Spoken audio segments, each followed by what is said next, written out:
Bu tuproq necha avlodni boqdi, lekin endi uning hidi yoshlarga og'ir kelyapti.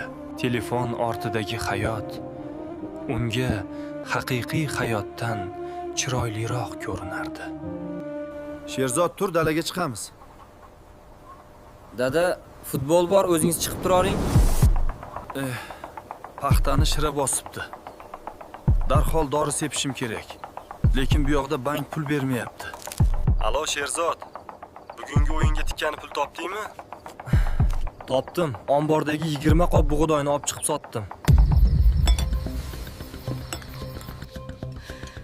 Fermerlik uyatmas-ku aka. Nega bunaqasiz? Men senlardek dalani odam emasman. Kerak bo'lsa, otamni 1 yilda topgan pulini men sekundda topaman.